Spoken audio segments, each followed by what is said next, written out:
बंदी छोड़ सतगुरु रामपाल जी परमेश्वर जी की जय हो।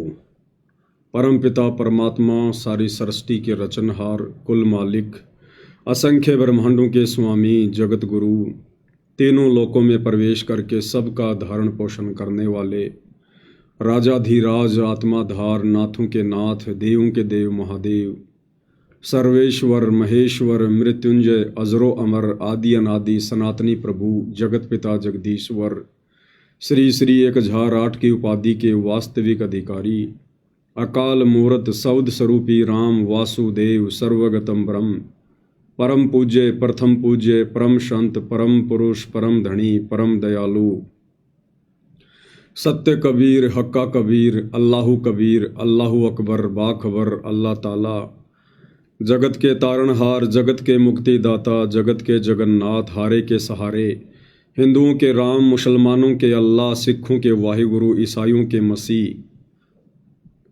दया के सागर दया निधि करुणा के सागर करुणा निधि स्वयंभू परिभू संकट मोचन कष्ट हरण मंगल करण दुख भंजन अविगत कबीर निर्विकार निर्विषम परमात्मा अलय अलेख सतगुरु आदि अनादि सतगुरु असली मर्यादा पुरुषोत्तम असली राम असली कृष्ण असली घनश्याम असली मुरारी राजाओं के राजा महाराजाओं के महाराजा शहंशाहों के शहंशाह सम्राटों के सम्राट भगवानों के भगवान अल्लाहों के अल्लाह प्रभुओं के प्रभु मसीहाओं के मसीह सच्चे वाहिगुरु बाबाओं के बाबा पीरों के पीर सेठों के सेठ जगत सेठ सावड़सा सेठ सर्वगुण संपन्न अनंत कोटि कलाओं के स्वामी अनंत कोटि ब्रह्मांडों के नायक योगियों में महायोगी ध्यानियों में महाध्यानी सिद्धों में परम सिद्ध ज्ञानियों में तत्व ज्ञानी ब्रह्म ज्ञानी महाज्ञानी परम ज्ञानी सर्वश्रेष्ठ ज्ञानी विज्ञानी युवा कबीर समर्थ कबीर असमवात अमित ओजा सच्चे रहनुमा करीम अल्लाह शुभान अल्लाह दुनिया के अंतिम पैगंबर 8 सितंबर 1951 से गांव धनाना जिला सोनीपत हरियाणा भारतवर्ष की पावन भूमि पे प्रकट रियल कल की भगवान श्री नारायण साकार हरि श्री बाबा साहेब नूर अनंत परमात्मा सच्चे दरवेश सच्चे बाखबर संत श्रोमणी सतगुरु रामपाल जी परमेश्वर जी के चरण कमल में साध संगति से जुड़े हुए देश विदेश से आप और हम सभी सत्सेवक भाई बहनों का अनंत कोटि दंडवत प्रणाम।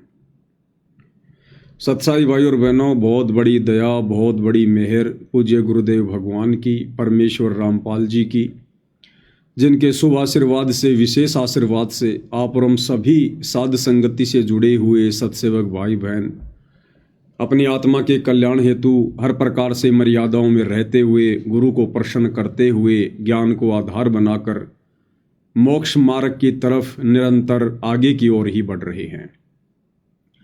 भाई और बहनों, इस कलयुग की बिचली पीढ़ी में ये जो परम सौभाग्य आप और हम चंद आत्माओं को प्राप्त हुआ है साध संगति से जुड़कर सतगुरु की महिमा करने का, परम सौभाग्य भाई और बहनों बहुत ही कम आत्माओं को मिल पाता है, बहुत ही कम आत्माओं को। और जो आत्माएं आज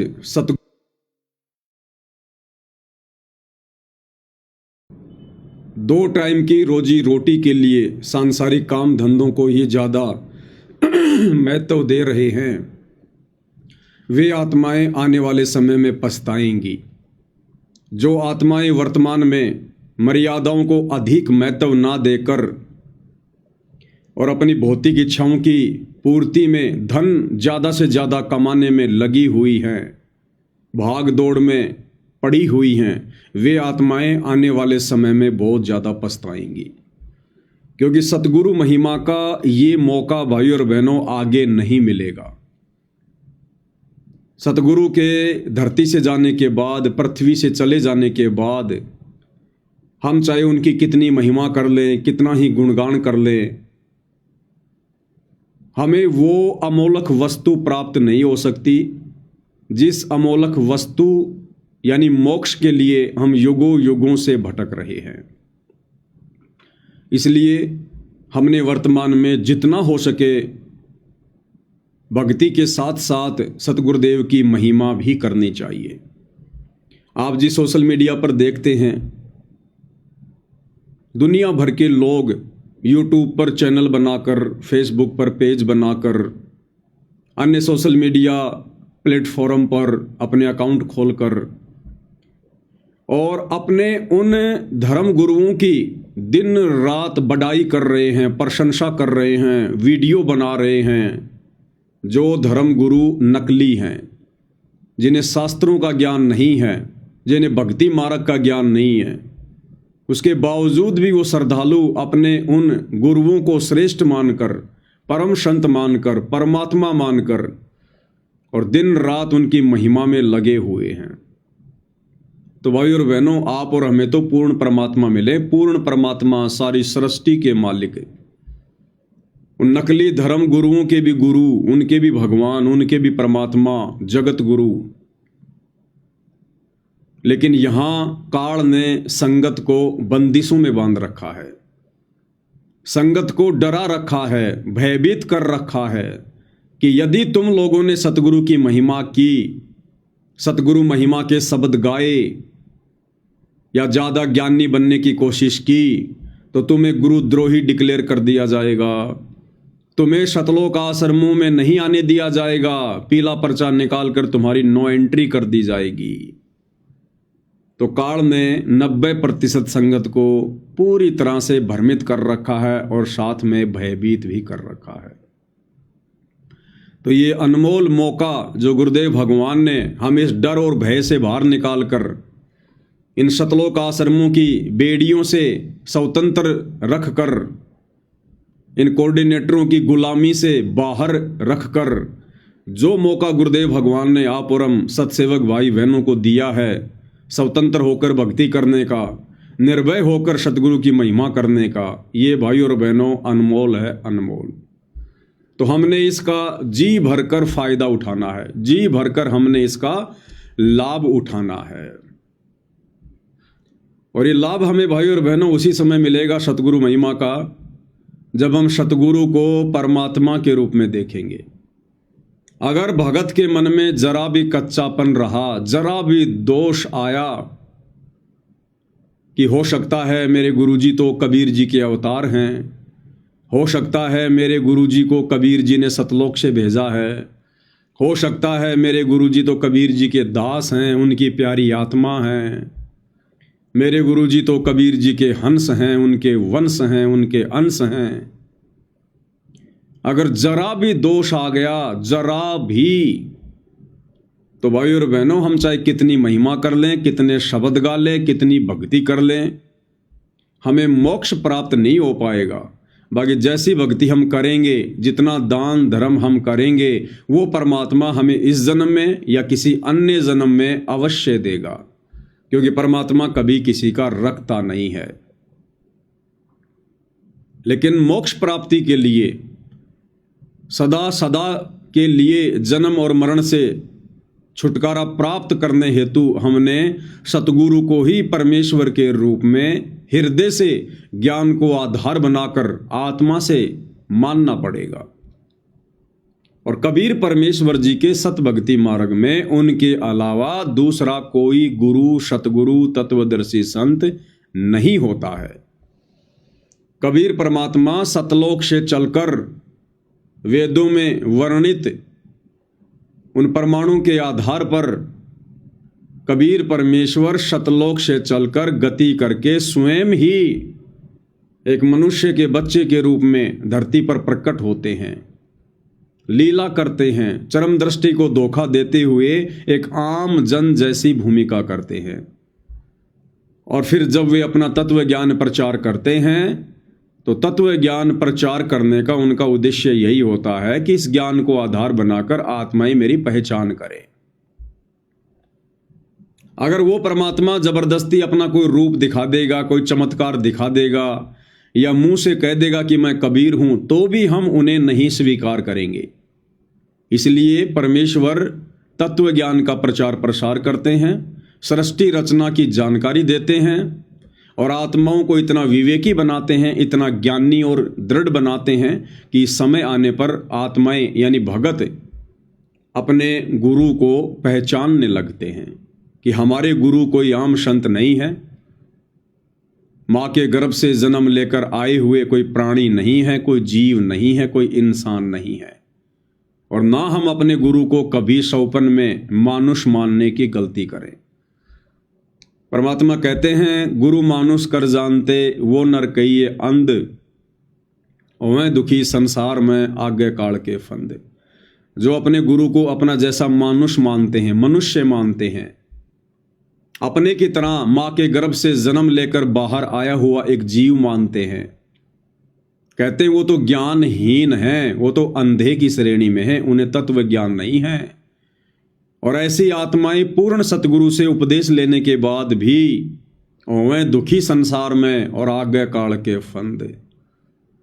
तो भाई और बहनों, पूज्य गुरुदेव भगवान ने हमें इस काल के फंद से बचाने के लिए अपनी जानकारी देने में कि वे स्वयं ही परमात्मा हैं, कबीर देव हैं, हम आत्माओं के लिए सतलोक से चलकर आए हैं, उन्होंने ऐसी कोई भी गुंजाइश नहीं छोड़ी है। 650 साल पहले आदरणीय धर्मदास जी के माध्यम से परमात्मा ने इतना मोटा कबीर सागर लिखवाया, उसमें सारी जानकारी उपलब्ध करवाई। और वर्तमान में अपने सत्संगों में परमेश्वर ने कोई कमी नहीं रखी है संकेत करने में। अब संकेतों को समझने के लायक हमने बनना पड़ेगा, क्योंकि पूज्य गुरुदेव भगवान ने हमें दुनिया से सर्वश्रेष्ठ ये जो ज्ञान है, तत्व ज्ञान, हमें वो प्रदान किया है। बाकी लोगों को तो केवल ज्ञान है, लेकिन गुरुदेव ने हमें जो दिया है वो तत्व ज्ञान है, विशेष ज्ञान है, विज्ञान है। और यदि अब भी हम इस तत्व ज्ञान रूपी टॉर्च की रोशनी में अपने गुरुदेव भगवान को नहीं पहचानेंगे तो धिक्कार है भाई और बहनों, आप और हमारी भक्ति पर और इस मनुष्य जन्म पर, जिस मनुष्य जन्म का मकसद ही गुरु को परमेश्वर के रूप में पहचान कर आजीवन उनकी मर्यादाओं में रहकर मोक्ष प्राप्त करने के लिए मिला है। तो हमने अब गुरुदेव भगवान के संकेतों को समझना चाहिए। और संकेत कब समझ में आएंगे? जब गुरुदेव भगवान की खुद की रजा होगी, उनकी मेहर होगी। और ये मेहर भाई और बहनों किस प्रकार से बनती है? ये 2 प्रकार से बनती है। ये मेहर कोई मार्केट में किसी दुकान पर नहीं मिलती है, रिश्वत से नहीं मिलती है। इस मेहर के 2 प्रकार हैं। पहला प्रकार हमारे पूर्व जन्मों की जो भक्ति है, जो भक्ति धन है, पूर्व जन्मों के मजबूत भक्ति संस्कार जिसके जितने ज़्यादा हैं, उस आधार से वो आत्मा तुरंत इस ज्ञान को स्वीकार कर लेती है, भक्ति पर दृढ़ हो जाती है और गुरु को परमात्मा मानने में तनिक भी देरी नहीं करती है। और जब गुरु को परमात्मा मान लिया, उसके बाद वो आत्मा दृढ़ हो जाएगी, कभी सौपन में भी मर्यादा तोड़ने की नहीं सोचेगी।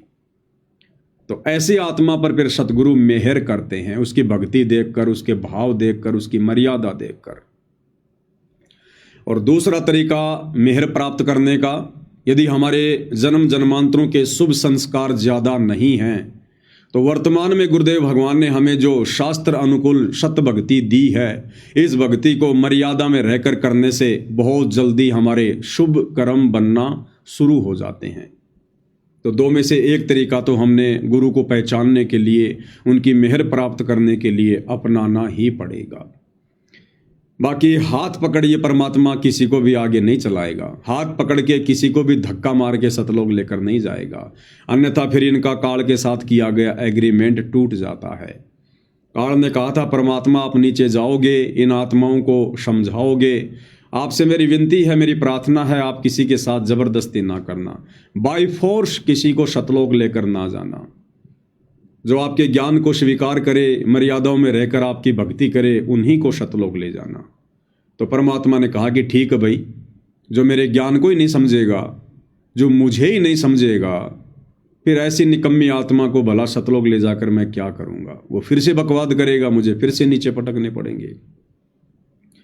तो भाई और बहनों, अब हमसे दोबारा ऐसी कोई गलती ना हो, जो गलती हम युगों युगों से सतगुरु की शरण प्राप्त होने के बावजूद भी करते ही आ रहे हैं। गुरु को मानुष मानने वाली गलती, गुरु को ना पहचान कर अपना अनमोल मनुष्य जीवन बर्बाद करने वाली गलती, तो एक छोटे से सत्संग के माध्यम से पूज्य गुरुदेव भगवान ने हमें क्या समझाया है, और इस सत्संग से हमने यही समझना है कि संकेत क्या होते हैं। परमात्मा सीधे सीधे अपने आप को परमात्मा नहीं कहेंगे। आज से पहले खूब कहा उन्होंने अपने आप को परमात्मा।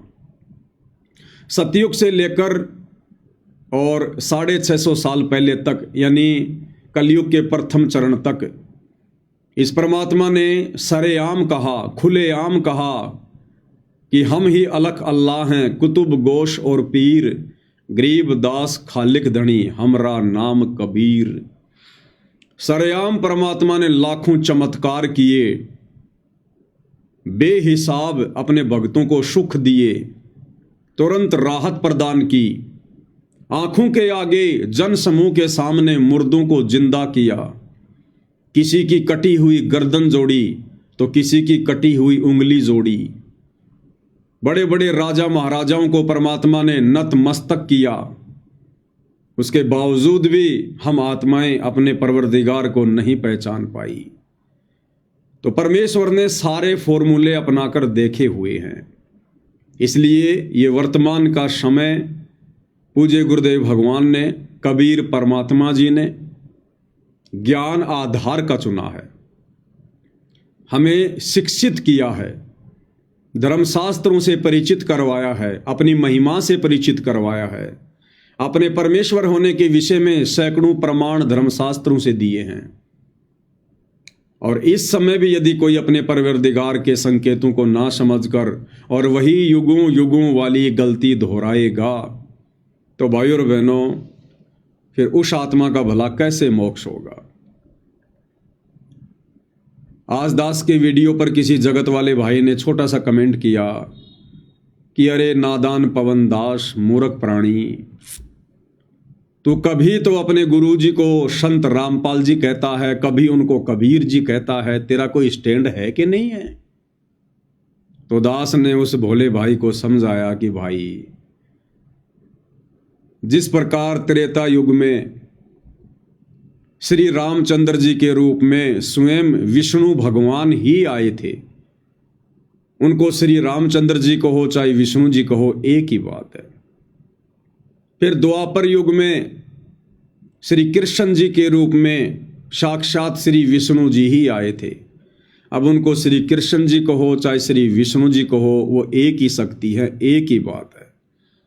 ठीक इसी प्रकार वर्तमान कलयुग की बिचली पीढ़ी में कबीर परमात्मा सतलोक से चलकर 8 सितंबर 1951 को गांव धनाना, जिला सोनीपत, हरियाणा, भारतवर्ष की पावन भूमि पर संत रामपाल जी नाम से स्वयं ही प्रकट है। अभी ने चाहे सतगुरु रामपाल जी कहो, चाहे कबीर भगवान कहो, चाहे सत्य पुरुष कहो, चाहे परम अक्षर ब्रह्म कहो, चाहे सारी सृष्टि का रचयिता कहो, सारे ब्रह्मांडों के उत्पत्तिकर्ता कहो, कुछ भी कहो ही नहीं, एक ही बात है। तो भाइयों और बहनों, पूज्य गुरुदेव भगवान ने एक छोटा सा संकेत, क्योंकि सीधे सीधे नहीं कहेंगे कि मैं ही परमात्मा हूं, लेकिन संकेतों के माध्यम से परमात्मा ने सारे खुलासे किए हैं। तो संकेत क्या होते हैं और कैसे हम भगत भाई बहनों ने समझने होते हैं, उसके लिए गुरुदेव कह रहे हैं कि जब भी आप सत्संग सुनने बैठो, जब भी आप सत्संग सुनने बैठो, तो प्रत्येक वाणी को, प्रत्येक शब्द को कि गुरुदेव भगवान क्या कह रहे हैं, क्या समझाना चाहते हैं, बड़े ध्यान से सुनना चाहिए, बड़े ध्यान से सुनिए पूज्य गुरुदेव भगवान के मुख कमल से कि किस प्रकार से परमात्मा संकेत करते हैं। तो इसलिए आप जी ने सत्संग को रह रह कर सुनना चाहिए, एक सत्संग की तरह सुनना चाहिए। में निकालो, घर पे कभी बैठे हो, छुट्टी हो, सत्संग चलाओ, एकाग्रचित से सुनो, एक एक वाणी पर ध्यान दो, क्या कहा जा रहा है। फिर उसको को छोटी मोटी मन में दोष होता है तो फिर वो तुरंत सेट हो जाता है। तो क्या कह रहे हैं गुरुदेव भगवान कि सत्संग को एकाग्रचित होकर सत्संग को सत्संग की दृष्टि से सुनना चाहिए। क्या कहा जा रहा है, क्या बोला जा रहा है, बहुत ही ध्यान से सुनना चाहिए। अब ये बातें बता के फिर आगे गुरुदेव भगवान क्या कह रहे हैं। पहले तो हमें यह कह दिया कि सत्संग को बहुत ही ध्यान से सुनना चाहिए, एकाग्रचित होकर सुनना चाहिए, प्रत्येक वाणी को ध्यान से कि क्या कहा जा रहा है, क्योंकि आगे फिर परमात्मा ने एक संकेत करना था अपने विषय में। इसलिए पहले ही परमात्मा ने कह दिया कि सत्संग को बहुत ही ध्यान से सुनना चाहिए। ये नहीं कहेंगे कि बच्चों मैं अब 1 मिनट बाद में एक गहरी बात कहने जा रहा हूं, नहीं। पहले क्या कहा कि सत्संग को बहुत ही ध्यान से सुनना चाहिए, एकाग्रचित होकर सुनना चाहिए, बड़े ध्यान से प्रत्येक वाणी में क्या कहा जा रहा है। हमारा ध्यान आकर्षित करने के लिए पहले तो परमात्मा ने यह संकेत कर दिया, क्योंकि आगे गुरुदेव ने अपने विषय में बताना है कि वो कबीर परमात्मा कौन है। तो आगे अब क्या कह रहे हैं गुरुदेव। प्रश्न चल रहा है कि वो परमात्मा इस यथार्थ ज्ञान को देने के लिए स्वयं ही आते हैं। ये संकेत कर दिया फिर आगे परमात्मा ने कि प्रसंग चल रहा है कि वो परमात्मा, कौन परमात्मा? परमात्मा तो एक ही है, कबीर परमात्मा। प्रसंग चल रहा है कि वो परमात्मा अपने यथार्थ ज्ञान को यानी सत्य ज्ञान को देने के लिए स्वयं ही चलकर आते हैं। अगर वो परमात्मा अपना यथार्थ ज्ञान देने के लिए, तत्व ज्ञान देने के लिए खुद ही चलकर आते हैं, तो वर्तमान में आप और हमें सतगुरु रामपाल जी के रूप में जो महापुरुष यथार्थ ज्ञान बता रहे हैं, तत्व ज्ञान बता रहे हैं, फिर ये कौन है? क्योंकि अपना ज्ञान देने के लिए तो परमात्मा स्वयं ही चल के आते हैं। तो गुरु जी का वचन तो झूठा नहीं हो सकता, मिथ्या नहीं हो सकता। साध वचन पलटे नहीं, चाहे पलट जाए ब्रह्मांड। तो पहले तो गुरुदेव ने कहा कि सत्संग को बड़े ध्यान से सुनना चाहिए, प्रत्येक वाणी में क्या बोला जा रहा है, और आगे फिर तुरंत संकेत कर दिया कि वो परमात्मा अपना यथार्थ ज्ञान देने के लिए स्वयं ही चलकर आते हैं। अब भाइयों और बहनों, ये नॉर्मल सी बात लग रही होगी कि ऐसा तो गुरुजी बार बार ही बोलते हैं, हर सत्संग में बोलते हैं। अरे हर सत्संग में बोलें ना बोलें, लेकिन जो सत्यता है उसको तो हमने पकड़ना चाहिए।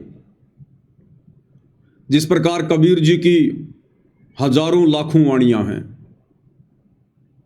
लेकिन आप और हमने कुछ एक वाणियां बचपन से सुनी हैं।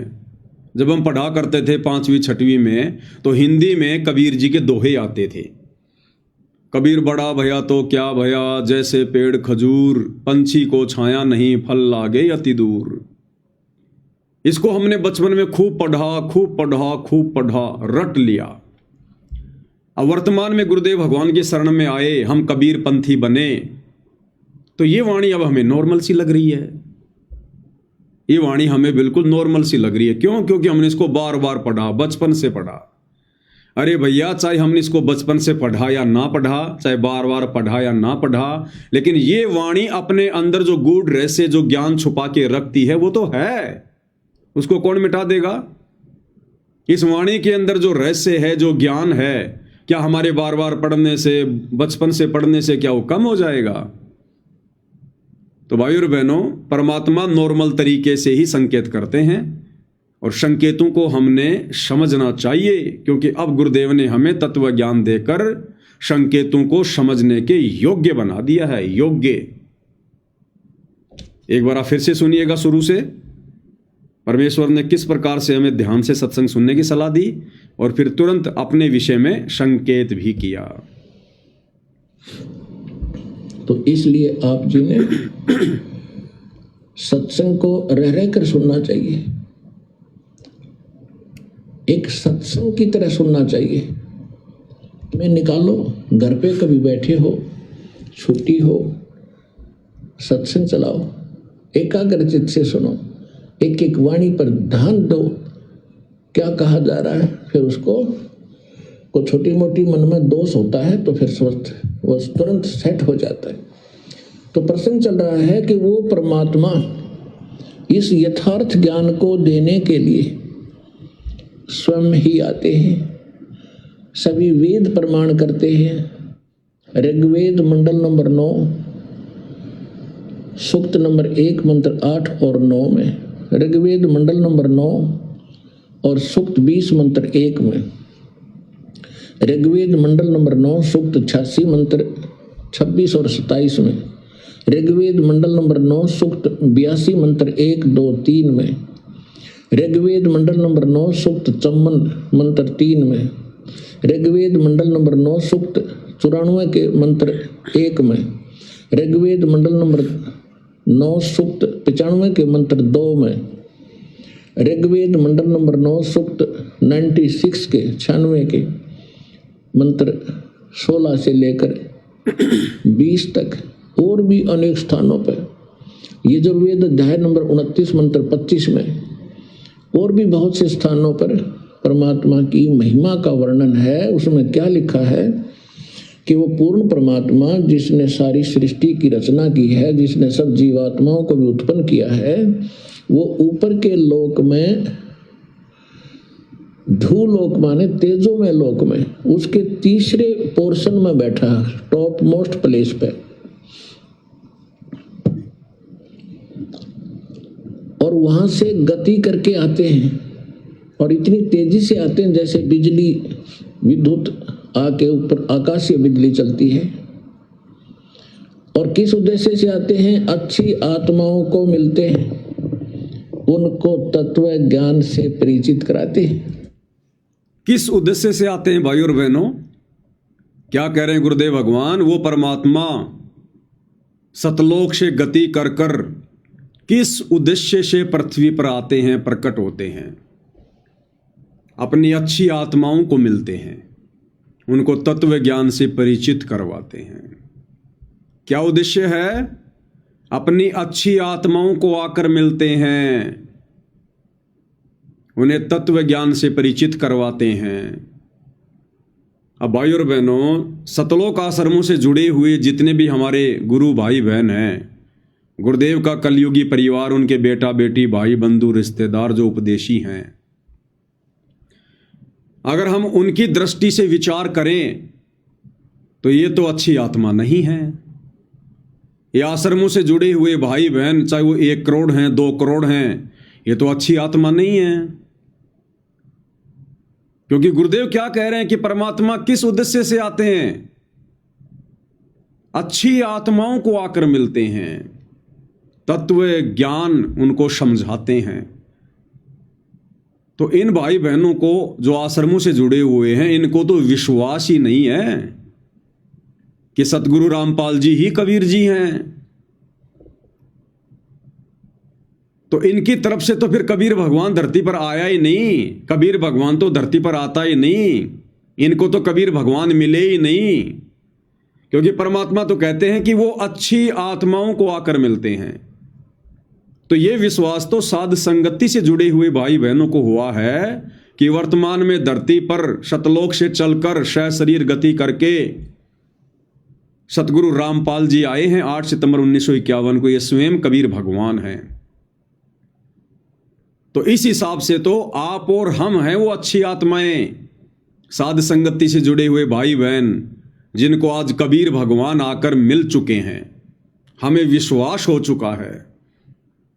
अन्यथा इन आश्रम वाले भाई बहनों को तो विश्वास ही नहीं अभी तक कि सतगुरु रामपाल जी ही कबीर जी हैं, स्वयं परमात्मा हैं।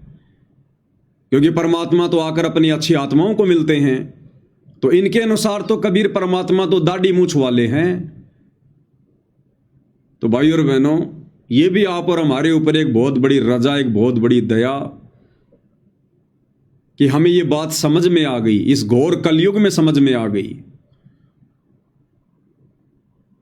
जहां लोग तरह तरह की भ्रमणाओं में फंसे पड़े हैं, भगवान को लेकर, भक्ति को लेकर। दुनिया वालों की तो बात ही क्या करें, जिनको परमेश्वर रामपाल जी ने आकर तत्व ज्ञान समझाना चाहा, जिनको अपनी शरण में लिया, वो भाई बहन भी कबीर जी कौन है, कहाँ है, इस बात को लेकर पूरी तरह से भ्रमित हैं। इन्हें अभी तक केवल यही पता है कि कबीर जी सतलोक में रहते हैं, कबीर जी के दाढ़ी मूछ है, और कबीर जी तो 650 साल पहले आए थे। इन आश्रमों से जुड़े भाई बहनों को ये विश्वास नहीं है कि कबीर जी 8 सितंबर 1951 को सतलोक से चलकर आ चुके हैं और वर्तमान में सतगुरु रामपाल जी के रूप में धरती पर प्रकट हैं। इनको इस बात का विश्वास नहीं है, और जब तक ये विश्वास नहीं होगा तब तक भाई और बहनों वो तत्व ज्ञान जो परमात्मा हमें समझाने के लिए आते हैं वो हमें समझ में नहीं आएगा, बिल्कुल भी समझ में नहीं आएगा। जब तक हम अपने गुरु को मानुष मानते रहेंगे ये बात हमें लाख जन्म भी समझ में नहीं आएगी, लाख जन्म भी। एक सत्संग में पूज्य गुरुदेव भगवान ने बिल्कुल क्लियर कर रखा है कि गुरु को मानुष मानने वालों के मन में कभी न कभी दोष आएगा। गुरुदेव ने कहा कि जो यहां भी रहते हैं, जो गुरु के निकट रहते हैं, और यदि उन्होंने गुरु को अपने जैसा ही एक मनुष्य माना तो कभी न कभी उनके मन में दोष आएगा। क्या कह रहे हैं गुरुदेव भगवान? महात्मा बताते हैं, गुरु मानुष कर जानते ते नर कहिए अंधे, ओवे दुखी संसार में आगे यम के फंदे। गुरु को मानुष कर जानते तो ते नर कहिए अंधे, और फिर होवे दुखी संसार में, फिर काल के फंदे। पुणात्मा, हमने गुरु जी को परमात्मा मानना पड़ेगा। परमात्मा मानने से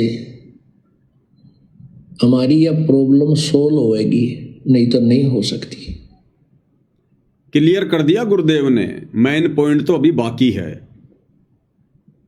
गुरुदेव कह रहे हैं कि पुण्यात्माओं, आपने गुरु को परमात्मा मानना पड़ेगा, तब हमारी ये प्रॉब्लम सोल्व होएगी, नहीं तो नहीं होगी। कौन सी प्रॉब्लम? जन्म और मरण वाली, गधे कुत्ते सूअर बनने वाली। अगर इस प्रॉब्लम को हमने सॉल्व करवाना है तो हमने अपने गुरु को परमात्मा यानी कबीर जी मानना पड़ेगा। ये गुरुदेव भगवान अपने अनेकों सत्संगों में क्लियर कर चुके हैं, लेकिन नादान संगत काल प्रेरित है, ये बात उनके समझ में नहीं आ रही है।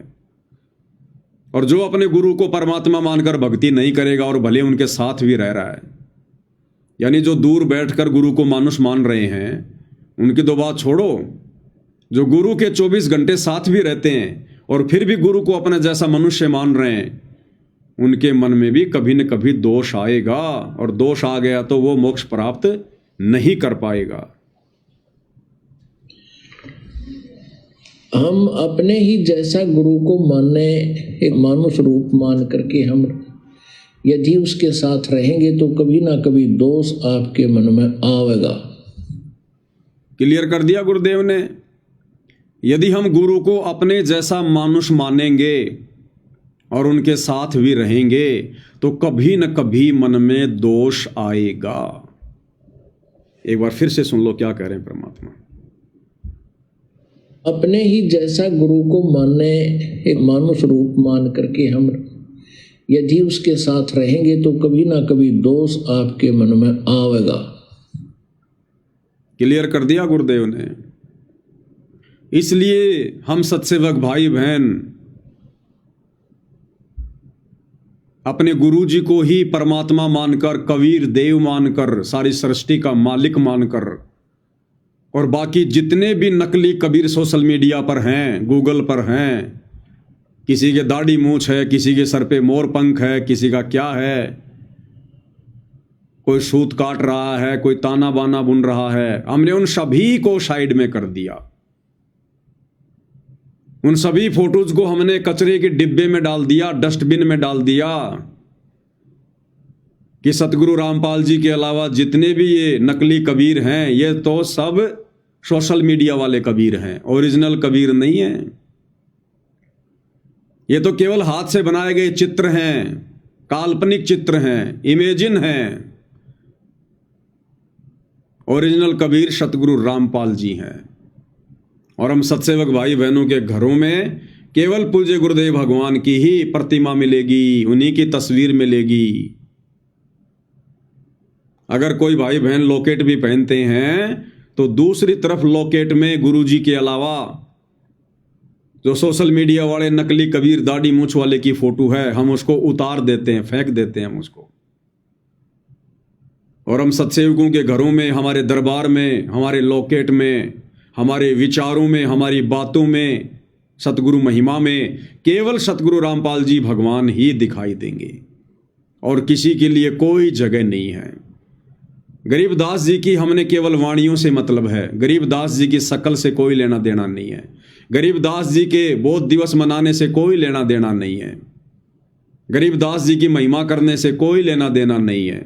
हमने केवल गरीबदास जी की वाणियों से मतलब है, और जिन जिन वाणियों से मतलब है वो वाणियां पूज्य गुरुदेव भगवान ने हमें निकाल कर दे दी हैं। अब गरीबदास जी का बोध दिवस मनाना फिर हमारे अधिकार क्षेत्र में नहीं है। दाढ़ी मूंछ वाले नकली कबीर, सोशल मीडिया वाले कबीर, वो कब आए थे, क्यों आए थे, कैसे आए थे, जितनी जानकारी आवश्यक थी पूज्य गुरुदेव भगवान ने उतनी जानकारी अपने सत्संगों में दे दी। अब उस दाढ़ी मूंछ वाले की फोटो को पूजना, दरबार में रखना, दीवारों पर टांगना, ये सच्चे भगत के अधिकार क्षेत्र में नहीं है। अन्यथा वो भगत फिर कभी भी पतिव्रता धर्म पर नहीं कहलाएगा, कभी भी। फिर वो व्यभिचारणी भक्ति हो जाएगी, व्यभिचारणी। एक अपने इष्ट को छोड़कर अपने ही गुरु को इष्ट रूप में मानकर पतिव्रता भगत ने भक्ति करनी होती है। अपने गुरुदेव के अलावा यदि आपने किसी और में इष्ट देखा, इष्ट यानी परमात्मा भगवान, तो फिर हम पतिव्रता धर्म पर नहीं कहलाएंगे, हम भक्ति मार्ग से फिसल जाएंगे। अपने ही गुरु को इष्ट मानकर हमने इस भक्ति को सफल करना होता है, क्योंकि कबीर परमेश्वर जी के सत भक्ति मार्ग में गुरु और इष्ट दोनों एक ही होते हैं। बहुत सारे भाई बहनों को थोड़ा कन्फ्यूजन हो जाता है, वो समझ नहीं पाते हैं, क्योंकि गुरुदेव भगवान एक तीर से अनेकों शिकार करते हैं। और परमात्मा कहते हैं कबीर की वाणी अटपट, कबीर की वाणी अटपटी, झटपट समझ में ना आए, और जिसको झटपट समझ में आ जाए उसकी सारी खटपट मिट जाए। बहुत सारे भाई बहन गुरुदेव का एक छोटा सा वीडियो देखते हैं जिसमें गुरुदेव हंसा देश पंथ वालों के ऊपर सत्संग कर रहे हैं। उसमें गुरुदेव कह रहे हैं कि गुरु अलग होता है और इष्ट अलग होता है। जो लोग ये कहते हैं कि गुरु और इष्ट एक ही होता है वो तो मूर्ख हैं, उन्हें अभी आध्यात्मिक ज्ञान नहीं है। तो कुछ एक हमारे गुरु भाई बहन जो काल प्रेरित हैं, काल प्रेरणा से, क्योंकि जब काल प्रेरणा होती है तो आदमी हमेशा उल्टा सोचता है, तो वो हमारे को एक सत्संग भेज देते हैं कि देखो देखो देखो गुरुजी ने तो कह रखा है कि गुरु अलग होता है और इष्ट अलग होता है, और जो गुरु को इष्ट मानकर पूजते हैं वो तो महामूर्ख हैं। तो भाई और बहनों, इसके दो कारण हैं।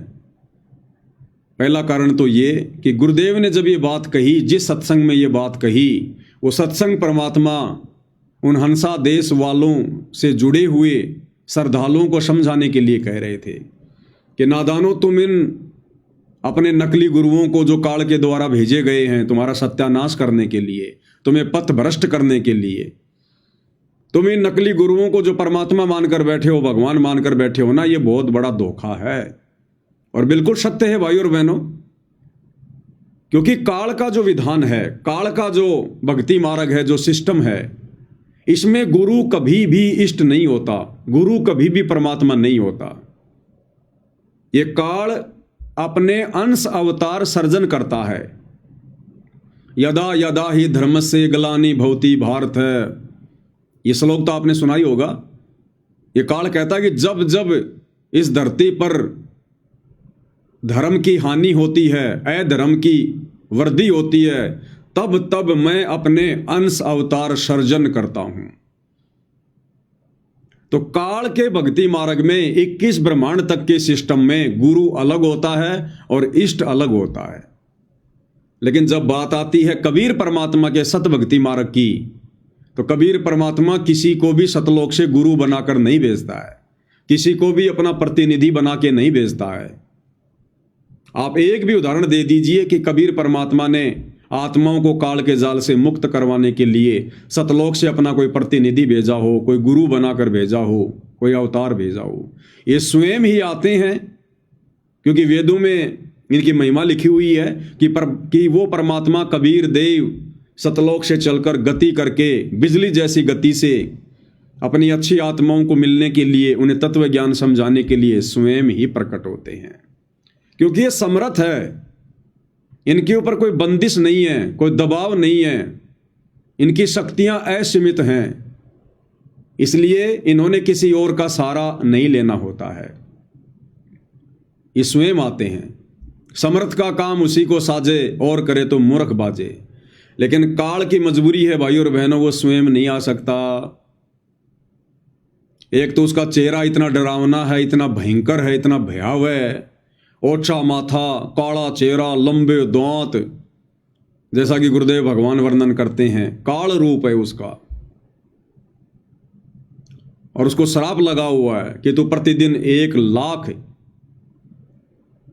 मानव शरीरधारी आत्माओं के सूक्ष्म शरीर से वासना निकालकर, गंध निकालकर तू खाएगा, ये तेरा भोजन है। तो इस डर से भी वो नहीं आता। अगर किसी ने मेरा चेहरा देख लिया, मेरे विधान का किसी को पता चल गया, तो मैं तो भूखा मर जाऊंगा। फिर ये ब्रह्मा विष्णु महेश भी मेरे लिए फिर ये काम नहीं करेंगे। ना ब्रह्मा जी रजोगुण के प्रभाव से उत्पत्ति का कार्य करेगा, ना विष्णु जी सतोगुण के प्रभाव से पालन पोषण का काम करेगा, और ना तमोगुण शंकर जी तमोगुण के प्रभाव से हम इंसानों को किसी भी प्रकार से, किसी भी बहाने से मार मार कर अपने पिता के पास भेजेगा। तो इसकी मजबूरी है, ये स्वयं नहीं आता है, ये अपने अंश अवतार भेजता है। ब्रह्मा विष्णु महेश में प्रेरणा करके ये आत्माएं नीचे भेजता है। लेकिन कबीर परमात्मा के सतभक्ति मार्ग में ऐसा नहीं है। वे सक्षम हैं, समर्थ हैं।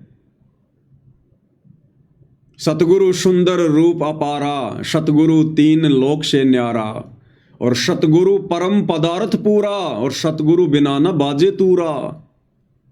सतगुरु के बिना ये भक्ति का बिगुल नहीं बज सकता। सतगुरु बिना न बाजे तूरा, ये भक्ति का बिगुल, ये शंखनाद 21 ब्रह्मांड इस काललोक में सतगुरु यानी कबीर जी के अलावा दूसरा कोई भी सतभक्ति की शुरुआत नहीं कर सकता, सच नहीं कह सकता, सत्संग नहीं कर सकता। इसलिए परमात्मा स्वयं आते हैं, स्वयं। तो वहां गुरुदेव ने जो बात कही है कि गुरु और इष्ट को एक मानने वाले मूर्ख हैं, वो बात गुरुदेव ने हंसादेश पंथ वालों के लिए कही है।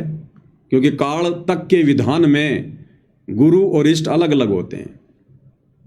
जबकि कबीर परमात्मा के सतभक्ति मार्ग में स्वयं गुरुदेव भगवान ने अपने सत्संग में अपने मुख कमल से कहा है कि अपने ही गुरु को इष्ट रूप में मानकर पूजना होगा, अपने ही गुरु को इष्ट मानकर पूजा करनी होगी। तो गुरु इष्ट है तभी तो उनको इष्ट मानकर पूजा करेंगे।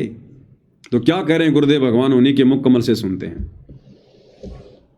एक पति को छोड़कर आन में आस्था रखने वाली पत्नी को व्यभिचारिणी कहते हैं। तो अपने ही पति से हर इच्छा पूरी हो, उसी को पति भर्ता कहते। तो हम जब पति भर्ता पद पर आ जाएंगे तो परमात्मा कहते हैं पति भर्ता जमी पर जो जो धर है पावे, समर्थ झाड़ू देते है ना काटा लग जावे।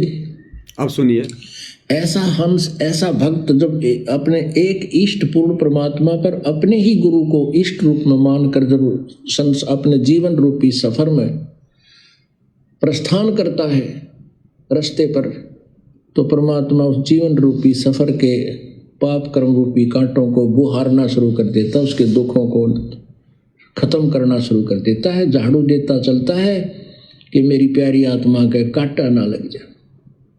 तो क्लियर कर दिया गुरुदेव ने कि ऐसा भगत, ऐसी आत्मा जो अपने ही गुरु को इष्ट रूप में मानकर पूजता है, भक्ति मार्ग पर चलता है, परमात्मा उसके सर्व संकटों का मर्दन करते हैं। तो भाई अब क्या कहोगे आप? फिर तो आपके हिसाब से गुरुदेव भगवान के वचन दोगले हो गए, क्योंकि आप जिस सत्संग को आधार बनाकर भ्रमित हो रहे हैं वो सत्संग ये है। जो संत अपने सतगुरु गुरु को ही इष्ट देव कहते हैं, उनको आध्यात्मिक ज्ञान कुछ भी नहीं है, वो आध्यात्मिक गुरु नहीं हो सकते। ये है वो सत्संग जो गुरुदेव ने हंसादेश पंथ वालों को समझाने के लिए किया था कि जो संत, जो गुरुजन, जो भक्तजन अपने ही गुरु को इष्ट कहते हैं, इष्ट मानते हैं, उनको आध्यात्मिक ज्ञान नहीं है। तो क्या गुरुदेव भगवान को भी आध्यात्मिक ज्ञान नहीं है क्या? जो अभी अभी आपने सुना गुरुदेव की मुख कमल से, जिसमें गुरुदेव कह रहे हैं कि अगर भक्ति सफल करनी है तो अपने ही गुरु को इष्ट रूप में मानकर पूजना पड़ेगा। तो आप लोगों के हिसाब से तो दोगले वचन हो गए। भाई दोगले वचन नहीं है, ये संकेत है, समझने की आवश्यकता है। इसी को तत्व ज्ञान कहते हैं। शब्द सैन सतगुरु की पहचान है, वो पावे अटल सुहाग रे। अब ऐसा ही एक सत्संग और है जो गुरुदेव भगवान ने सन 2000 के आसपास अपने प्रवचन में कहा था कि नाम दीक्षा लेने के बाद अपने घर पर अलमारी में या कहीं भी अपना दरबार लगाओ और वहां पर अपने सतगुरु की और अपने इष्ट की फोटो अवश्य होनी चाहिए। तो ये वचन सुनकर भी बहुत सारे भाई बहन जो साध संगति वालों की भक्ति क्रिया से नफरत करते हैं, काल प्रेरणा से मौका देखकर वो सत्संग हमें भेजते हैं कि देखो देखो देखो ये सत्सेवक तो पागल हो गए, संत रामपाल जी को इष्ट कह रहे हैं, अपने गुरु को इष्ट कह रहे हैं, और गुरु जी कह रहे हैं कि इष्ट अलग होता है और भगवान अलग होता है। सत्सेवक कहते हैं कि केवल घर के दरबार में अपने गुरु जी की फोटो होनी चाहिए, और गुरु जी कह रहे हैं कि अपने सतगुरु की और अपने इष्ट की दोनों की फोटो होनी चाहिए। पहले वो छोटा सा सत्संग आपको सुना देते हैं। मूर्ति अवश्य रखनी अपने घर पर, मूर्ति की पूजा नहीं सत्कार करना है। अब कोई तो मूर्ति पर अटक गया, उसी का भोग लगा, उसी की आरती तारे है, उसी का अगर प्रार्थना करता रहे, बस बन गई बात, उसी का माला डालने जा, उसी का अगर धूप पर जोत जगा दी, ये व्यर्थ है। मूर्ति हो अपने इष्ट और गुरु की अवश्य हो, और दंडवत प्रणाम करे उनको, सीने से लगा अपने गुरुदेव की मूर्ति को, अपने इष्ट की मूर्ति को। इससे हमारे अंदर विनम्रता और उनके प्रति श्रद्धा बनी रहती है। ऐसा ना करने से भी हम अधूरे रह जाएंगे। केवल मूर्ति ही पूजता रहे, ये कबीर साहब ने खंडन किया। नादानो, तुम केवल मूर्ति पर ही आश्रित हो गए, मंत्र से ही जाप कर नहीं रहे। तो इस पुराने सत्संग में गुरुदेव भगवान ने गुरु को और इष्ट को अलग अलग बता दिया। अब क्यों बताया भाई और बहनों, इसका भी रीजन है। क्योंकि जिस समय सतगुरु रामपाल जी भगवान ने सत भक्ति मार्ग की सन 1994 में शुरुआत की, उस समय कोई भी इस बात को स्वीकार करने योग्य नहीं था कि गुरु ही इष्ट होता है। अगर गुरु जी ये कह दें कि गुरु ही इष्ट होता है, जोर देकर अगर ये बात कहें, वैसे तो कई बार संकेत किया है, लेकिन अगर जोर देकर कहें कि आपने गुरु को ही इष्ट मानना पड़ेगा, तो हम आत्माओं के मन में क्या दोष आता कि गुरु को ही इष्ट मानना पड़ेगा। गुरु यानी हमारे गुरु जी सतगुरु रामपाल जी, जिनसे हमने उपदेश लिया, ये तो हमारे गुरु हो गए। और इष्ट यानी कबीर जी, यानी हमने संत रामपाल जी को ही कबीर जी मानना पड़ेगा। तो ना जाने भाई और बहनों कितने दोष उन आत्माओं के मन में आ जाते। और उपदेश लेने के बाद अपने गुरु जी के प्रति अगर मन में दोष आ गया तो वो आत्मा नाम रहित हो जाती है। इसलिए शुरुआती समय में आप और हमारी बुद्धि के लेवल को देखते हुए कि अभी ये नादान बच्चे संकेतों को समझने के योग्य नहीं हुए हैं, अभी इनको सत्संग सुनने दो, भक्ति पर जैसे भी ये चले इनको चलने दो, अपनी तरफ से गुरुदेव भगवान ने लाभ दे देकर हमारे को भक्ति मार्ग पर चलाया, मीठी गोली दे दे के, कि धीरे धीरे धीरे धीरे सत्संग सुनेंगे, समझ में आएगी, भक्ति बनेगी, ज्ञान योग खुलेगा, तो एक दिन ये खुद ही निर्णय कर लेंगे कि गुरु और इष्ट में कोई अंतर नहीं होता है। तो इसलिए परमात्मा ने शुरुआत में अपने आप को कबीर जी का दास कहा, केवल एक गुरु कहा। स्वयं कबीर भगवान होते हुए भी हमारी छोटी बुद्धि को देखते हुए, और जबकि संकेतों में परमात्मा उन पुराने सत्संगों में ये भी क्लियर करते हैं कि गुरु और इष्ट एक ही होता है। सुनिए, जो बोला ना सुनो तो के कैसे ये के कौन से भाई फिर बताओ, अभी ऐसे ऐसे काल हमारा छोरा उग्रवादियों ने पकड़ लिया था और आपकी दया तो बचा महाराज, आप ले आए बचा के, मैं की तो बचाया। आप गए थे महाराज जी, छोरे ने खोल के लाए और निखा में कर न बोला सतगुरु थे, सतगुरु बंदी छोड़ कहने लगे, गुरु जी कहने लगे ये कबीर साहब थे गरीबदास जी, मैं तो उठ के बिना बैठा जानता, मैं कित के लाऊं था। न बोले नो ना बकाओ हमने, क्योंकि महाराज कहते हैं जो गुरु मानस कर जानते हुए नर कहीं अंध और महादुखी संसार में फिर आगे यम के फंद।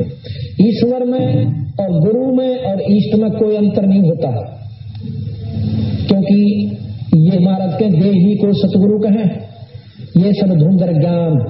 अगर इस शरीर को ही आप सतगुरु मानते हो और चार दाग आवनी जाको सतगुरु जान। तो क्लियर कर दिया गुरुदेव ने कि गुरु में और इष्ट में कोई अंतर नहीं होता है, क्योंकि देही को सतगुरु कहें यो सब धुंधर ज्ञान, और चार दाग आवे नहीं वाको सतगुरु जान। गुरुदेव भगवान समझा रहे कि नादानो, क्या तुम मेरे इस शरीर को देखकर, जो तुम्हारे जैसा मैंने धारण किया है, ये मनुष्य जैसा शरीर, इस शरीर को देखकर, इस देही को देखकर क्या तुम मुझे अपने जैसा मान रहे हो क्या? देही को सतगुरु कहे यो सब धुंधर ज्ञान, और चार दाग आवे नहीं वाको सतगुरु जान, कि इस शरीर के अंदर है वो इष्ट, वो सतगुरु असली। ये शरीर तो केवल तुम नादानों को ज्ञान समझाने के लिए धारण किया जाता है, ताकि तुम विश्वास कर सको, मेरे पास में आ सको। अरे कबूतर को कोई इंसान पकड़ना चाहेगा, वो पकड़ में आएगा क्या? दूर भागेगा, और कबूतर कबूतर के पास में आ जाएगा, दोनों खेलेंगे आपस में।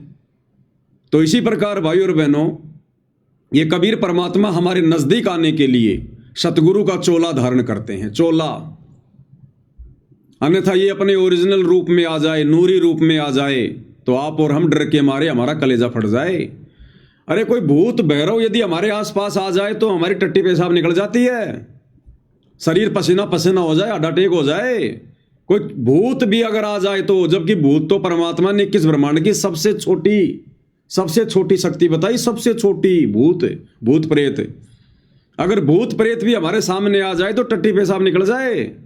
तो सोचो, अगर वो कबीर भगवान सर्वशक्तिमान परमात्मा यदि हमारे सामने आ जाए अपने उस वास्तविक वैभव में तो क्या होगा? इसलिए परमात्मा हमारे नजदीक आने के लिए, हमसे बातें करने के लिए, हमें तत्व ज्ञान समझाने के लिए हमारे जैसा चोला धारण करते हैं। ये परमात्मा एक लीला करते हैं, मनुष्य के बच्चे का रूप धारण करके, और हम उनको अपने जैसा मनुष्य मान लेते हैं, अपने जैसा शरीर वाला मान लेते हैं, देही वाला मान लेते हैं। इसलिए गुरुदेव कह रहे, देही को सतगुरु कहे यो सब धुंधर ज्ञान, कि ये जो मेरे सामने बैठे ना मेरे गुरुजी शरीर में, देही में, ये तो मेरे गुरुजी हैं, मेरे सतगुरु हैं। और कबीर जी तो सतलोक में रहते हैं। तो परमात्मा कहते हैं ऐसी सोच वाले भक्तों को धिक्कार है, धिक्कार। अब अगले सत्संग में क्या कह रहे हैं परमात्मा? कि सब इष्टन में सतगुरु सारा, कि सभी इष्टों का इष्ट कौन है? सतगुरु। सुनिएगा, इन भोली भाली आत्माओं को ये अच्छा लगे महीने में एक दिन तो जाना, 6 महीना में मारा हुआ गोता। ये बात नहीं है। बच्चा स्कूल में जावे, समर्यादा निभावे और फिर मुक्त अपनी भक्ति पढ़ाई कर पावे। इसी प्रकार आपने करना होगा, कर लो, चाहे किसी जन्म में, इस जन्म में कीजिए, चाहे फेर कीजिए, छूटेगा पीछा। इसी प्रकार पर समझदार वही है जो कि एक मौका है। गुरुदेव कह रहे हैं पीछा छूटेगा इसी प्रोसीजर से। चाहे कभी भी कर लेना, किसी भी जन्म में कर लेना, पीछा छूटेगा इसी प्रोसीजर से। लेकिन जो समझदार हैं वो इस प्रोसीजर को इसी जन्म में अपना लेंगे। कौन सी प्रोसीजर? गुरु को इष्ट मानने की प्रोसीजर, गुरु को भगवान मानने की प्रोसीजर। और अब आगे क्या कह रहे हैं परमात्मा? ये जींद सत्संग नंबर 24 को आप जी 25 मिनट से सुनिएगा। सब इष्टन में सतगुरु सारा। इब का दा मत चूक मेरी प्यारी, आत्मा को कहा कि यो दास है, इब का मत ना चूक, यू फेर नहीं मिलेगा। गुरु को तजे भजे जो आना, तापस्वा को फोकट ज्ञाना, गुरु पारस परसे जो कोई, अल्लो है ते जीव कंचन होई। गुरु बिन होम यज्ञ नहीं कीजे, गुरु की आज्ञा मां ही रही जय।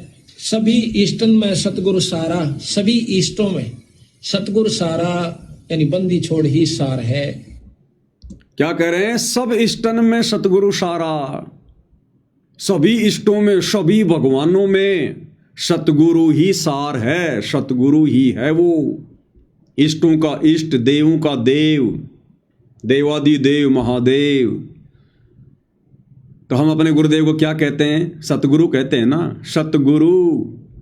और सतगुरु भाई पूरी सृष्टि में एक ही है, कबीर देव।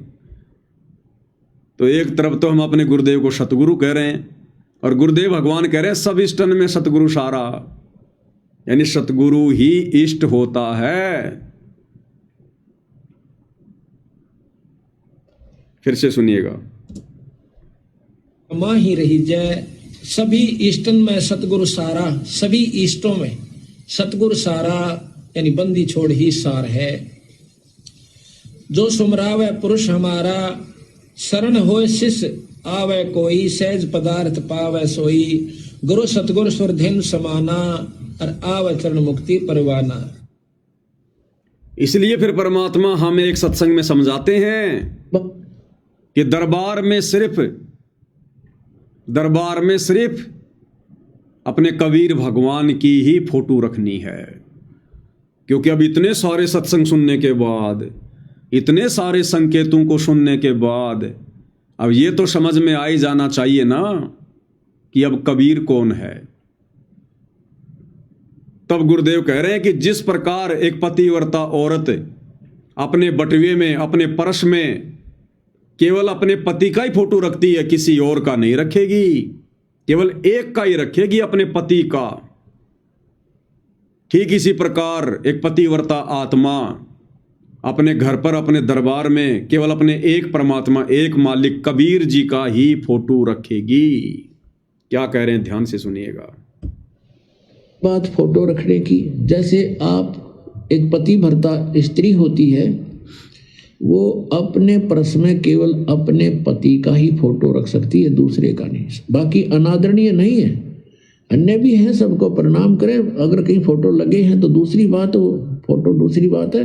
लेकिन जहां पूजा स्थल हो वहां पर आप अपने मालिक के अतिरिक्त अगर किसी का फोटो रखते हो तो आपके हृदय में पतिव्रता तो नहीं है, वो नहीं है आपके अंदर। तो जहां दरबार लगा है, जहां हमारा पूजा स्थल है, वहां हमने केवल अपने मालिक, अपने परमात्मा, एक कबीर जी का ही फोटो रखना है। अब जो भाई बहन हमारे पास में छोटे छोटे वीडियो भेजते हैं गुरुदेव के पुराने, जो अभी आपको सुनाया गया, जिसमें गुरुदेव ने कहा कि अपने दरबार में अपने सतगुरु का और अपने इष्ट का फोटो रखना चाहिए, तो वहां तो गुरुदेव ने दो का संकेत कर दिया, क्योंकि उस समय हम इस ज्ञान को समझने के योग्य नहीं थे। हम उस समय अपने सतगुरु को कबीर जी नहीं मान रहे थे। और अब क्या कह रहे हैं गुरुदेव भगवान 2014 के इस सत्संग में कि जो पतिव्रता आत्मा होगी वो अपने पूजा स्थल पर, अपने दरबार में केवल एक अपने मालिक का, एक अपने परमात्मा का, कबीर भगवान का ही फोटो रखेगी। तो बताओ भाई, अगर आप लोग ये समझते हो कि वो कबीर जिसके बारे में गुरुजी कह रहे हैं, वो मालिक, वो परमात्मा, अगर वो कबीर दाढ़ी मूंछ वाला है, तो फिर सतगुरु रामपाल जी की फोटो को वहां से हटा दीजिए आप लोग। क्योंकि पूजा स्थल पर, दरबार में तो केवल एक ही फोटो रखने का आदेश दे रहे हैं गुरुदेव, और वो किसका? कबीर जी का। अपना नाम तो ले नहीं रहे गुरुजी अब। कह रहे केवल अपने मालिक अपने परमात्मा एक कबीर जी का फोटो रखना है। तो जो भगत भाई बहन दाढ़ी मूछ वाले कबीर को ही कबीर मानते हैं, तो उनको इस सत्संग के आधार से अपने घर से अपने दरबार से सतगुरु रामपाल जी की फोटो को बाहर निकाल देना चाहिए, क्योंकि आदेश हो गया गुरु जी का।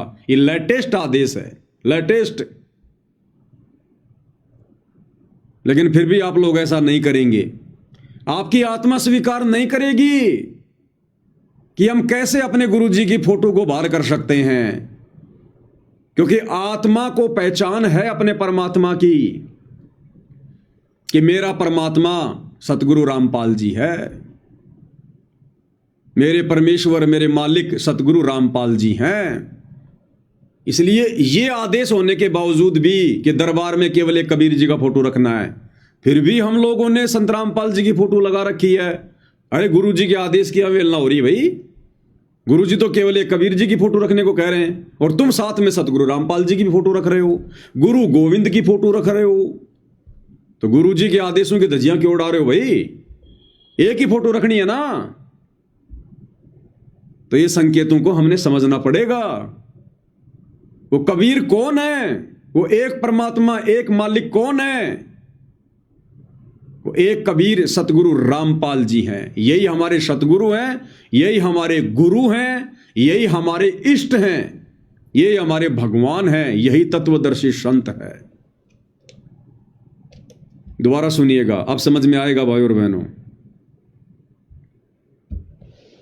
बात फोटो रखने की, जैसे आप एक पति भर्ता स्त्री होती है, वो अपने पर्स में केवल अपने पति का ही फोटो रख सकती है, दूसरे का नहीं। बाकी अनादरणीय नहीं है, अन्य भी हैं, सबको प्रणाम करें। अगर कहीं फोटो लगे हैं तो दूसरी बात हो, फोटो दूसरी बात है।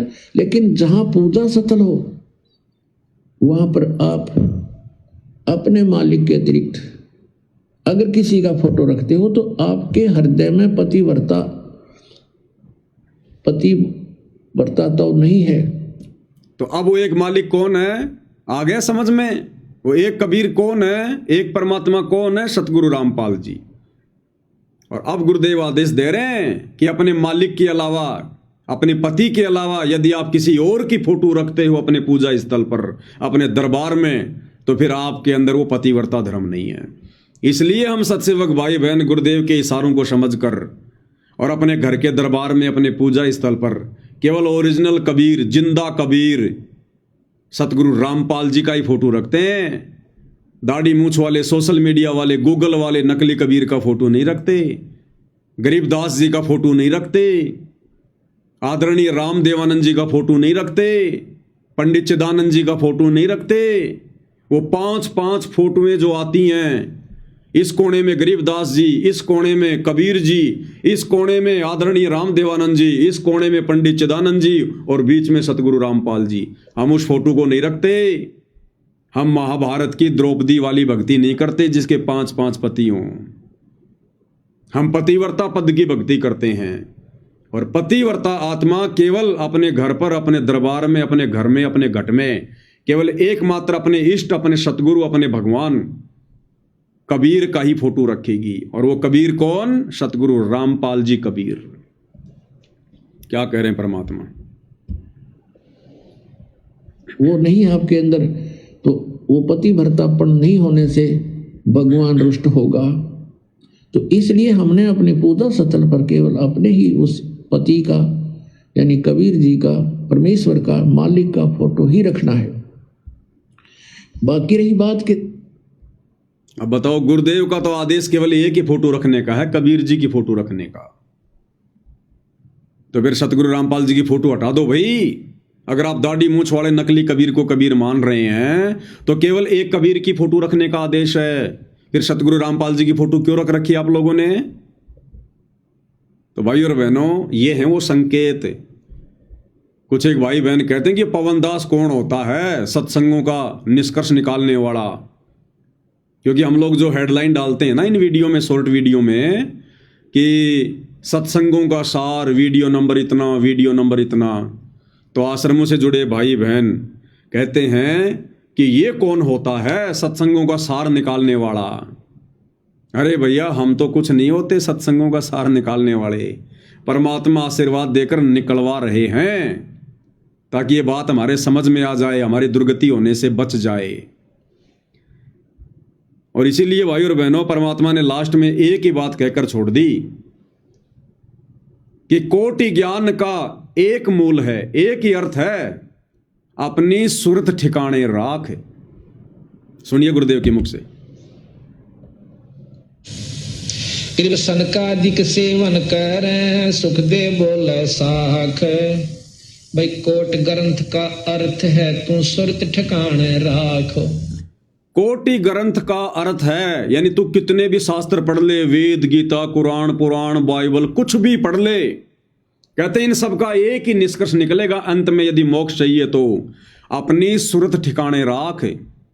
सुरत यानी अपना ध्यान अपने इष्ट पर रख, अपने गुरुजी के चरणों में रख, अपनी सुरत को अपने सतगुरु के चरणों में टिका के रख। उनके अलावा गलती से भी किसी और में इष्ट मत देख लेना, कबीर मत देख लेना, भगवान मत देख लेना। कोटि ग्रंथ का एक अर्थ है, यानी सारे अध्यात्म का ये निष्कर्ष है, अपनी सुरती को ठिकाने रख, अपने गुरुदेव के चरणों में रख, उनके अलावा किसी और को पिता परमेश्वर के रूप में स्वीकार मत कर लेना। क्या कह रहे हैं मालिक, ध्यान से सुनिएगा। कृप सनकादिक सेवन कर सुख दे बोले साख। भाई कोट ग्रंथ का अर्थ है तू सुरत ठिकाने राख। अब कहते हैं सब ग्रंथों का, यही करोड़ ग्रंथों का अर्थ मैं तुझे बताऊं कि सुरत अपना दिद्य ने, अपनी नीत ने एक जगह ठिकाना डाट कर राख के तेरा इष्ट उपास्य यूस। और जब यह सुरत यहाँ डटेगी तो उपासना पर भी डटेगी, नहीं तो नु रहेगी मन में कहते फलाना देवता कणी शक्ति हो, कहते माता ने पूज ले हुआ नाराज हो रही हो। इस तरह की उपासना रखोगे तो सुरत नहीं टकेगी, काम नहीं बनेगा। क्लियर कर दिया गुरुदेव ने कि कोटि ग्रंथ का एक अर्थ है अपने सुरत ठिकाने राख, यानी तेरा इष्ट कौन है इस बात की पहचान कर पहले। जैसे कि दास बार बार आप भाई बहनों को गुरुदेव के आशीर्वाद से कहता है कि भाई भक्ति तो उस समय शुरू होगी जब पहले हमें भगवान समझ में आएगा, तब हमें भक्ति करने में हमारी रुचि बनेगी। तो गुरुदेव कह रहे हैं कोटि ग्रंथ का एक ही अर्थ है, अपनी सुरत ठिकाने राख। पहले ये तो पहचान ले कि नादान तेरा इष्ट कौन है। अरे परमात्मा कौन है, तेरा इष्ट कौन है। भक्ति तो उसके बाद करेगा तू, अन्यथा तुझे कोई भी डगमग कर देगा।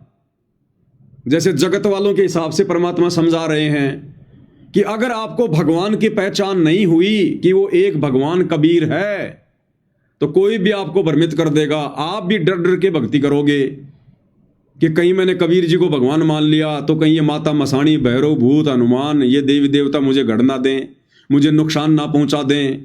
वो हमेशा डरेगा, वो दृढ़ नहीं हो सकता जिसको अपने इष्ट के विषय में पूरी जानकारी नहीं है।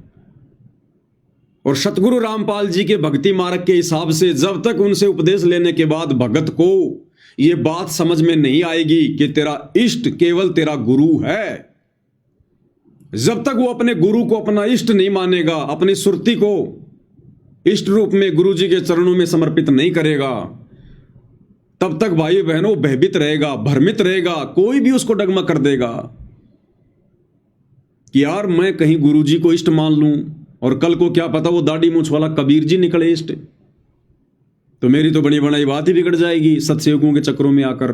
तो वो भ्रमित रहेगा, वो दृढ़ नहीं हो सकता कभी भी। तो गुरुदेव कह रहे हैं करोड़ ग्रंथ का यही अर्थ है, अपनी सुरती को ठिकाने पर राख। कृप सनकादिक सेवन कर सुख दे बोले साख। भाई कोट ग्रंथ का अर्थ है तू सुरत ठिकाने राख। अब कहते हैं सब ग्रंथों का, यही करोड़ ग्रंथों का अर्थ मैं तुझे बताऊं कि सुरत अपना दिद्य ने, अपनी नीत ने एक जगह ठिकाना डाट कर राख के तेरा इष्ट उपास्य यूस। और जब यह सुरत यहाँ डटेगी तो उपासना पर भी डटेगी, नहीं तो नु रहेगी मन में कहते फलाना देवता कणी शक्ति हो, कहते माता ने पूज ले हुआ नाराज हो रही हो। इस तरह की उपासना रखोगे तो सुरत नहीं टकेगी, काम नहीं बनेगा। तो भाई और बहनों, ये सुरती ठिकाने आई है गुरुदेव के आशीर्वाद से, साध संगति से जुड़ने के बाद। और जब हमारी सुरती ठिकाने लगेगी, हमें इतना दृढ़ विश्वास होगा कि हमारा इष्ट हमारा गुरु ही है, हमारे गुरु के अलावा दूसरा कोई कबीर धरती पर नहीं है। उसके बाद फिर परमात्मा ने एक सत्संग में बताया, फिर तुम्हारी भक्ति बनेगी। गुरुदेव कह रहे हैं जिस दिन आपको यह विश्वास हो जाएगा कि ये मार्ग सच्चा है और दूसरा कोई रास्ता नहीं है, उसके बाद आपकी मर्यादा टूटेगी नहीं। और ये विश्वास होगा कब? जब हमें पहले अपना इष्ट समझ में आएगा, जब हमें अपने गुरुदेव पर, अपने इष्ट पर अंधविश्वास होगा, ब्लाइंड फेथ होगा। कहे कबीर सुनो भाई साधो मैं तो हूं विश्वास में। तो क्या कह रहे हैं परमात्मा? उसके बाद फिर तुम्हारी मर्यादा 195 में भी नहीं टूटेगी। पूरे ब्रह्मांड को एक संत बहुत है जो सत उपदेश देने वाला। कबीर साहब कहते हैं सिद्ध तारा पिंड आपना और साधु तारा खंड, सो तो सतगुरु जानिए जो तारे देव ब्रह्मांड। पूरे विश्व को एक ही संत होता बहुत नाम देने का, क्योंकि नाम देना अपने, जब ये विश्वास हो जाएगा मार्ग सही है और दूसरा रास्ता नहीं है, तो कोई भी नियम भंग नहीं हो, कोई नियम भंग नहीं हो, एक नाम देगा डट का भजन करे, इसी से बेड़ा। जब ये विश्वास हो जाएगा कि इस मार्ग के अलावा दूसरा कोई मोक्ष मार्ग नहीं है, दूसरा कोई रास्ता नहीं है, तो फिर हमारी मर्यादा कभी टूटेगी नहीं, हमें कोई डगमग कर ही नहीं पाएगा। और भाइयों और बहनों, इस मार्ग पर तो विश्वास तब होगा जब पहले इस मार्ग को चलाने वाले पर विश्वास होगा, तब इस मार्ग पर विश्वास होगा। तो ये दया गुरुदेव भगवान ने हम सत्सेवक भाई बहनों के ऊपर बख्शी है। और यहां तो गुरुदेव संकेत ही करेंगे, संकेत ही करेंगे। ये तत्व ज्ञान गुरुदेव ने इसीलिए दिया कि संकेतों को हम समझ सकें। तो एक विशेष संदेश के अंदर परमात्मा ने क्या संकेत किया है, ये विशेष संदेश है। और इसमें गुरुदेव भगवान क्या कह रहे हैं कि या तो भगवान है कबीर साहिब, या मेरे गुरु भगवान, या गरीबदास जी, और चौथा दास रामपाल दास। तो क्या 4 भगवान हो गए क्या? पहले गुरुदेव के मुकम्मल से सुनिए भाई और बहनों। जय सतगुरु की संगत करते ये सकल कर्म कट जाए, ये कोई झंझट नहीं करना पड़ता। अमरपुरी पर आसन होते सतलोक में, जहाँ कोई कष्ट नहीं, जहाँ दुख ना चाहे। तो दास ये कहे, सुनिए, कि या तो भगवान कबीर साहब मेरे गुरु भगवान और गरीबदास, 3 और चौथा दास, इनके अतिरिक्त वर्तमान में दास के अतिरिक्त विश्व में किसी के पास ना वेद ज्ञान, ना गीता ज्ञान, ना कुरान और बाइबल ज्ञान, किसी को किसी प्रकार का ठीक ज्ञान नहीं। इसको कोई कहे यह मान बढ़ाई करता है, उसकी अपनी समझ है, अपनी सोच है, लेकिन यह 100 की 100 सच्चाई है। तो who is Guru, who is सतगुरु और हु इज गॉड, ये आप अच्छी तरह समझ चुके हो बच्चों। परमात्मा आपको इतना दृढ़ कर दे जैसे सम्मन की ओर से उठे,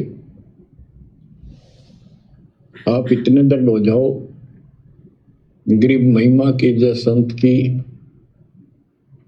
तन मन धन सब दे, सिर मांगे टाला नहीं, मोर ध्वज लग गए। किसकी महिमा करनी है? गरीब महिमा कीजे संत की, तन मन धन सब दे, और सिर मांगे टाड़ा नहीं, यानी इनकार नहीं करना।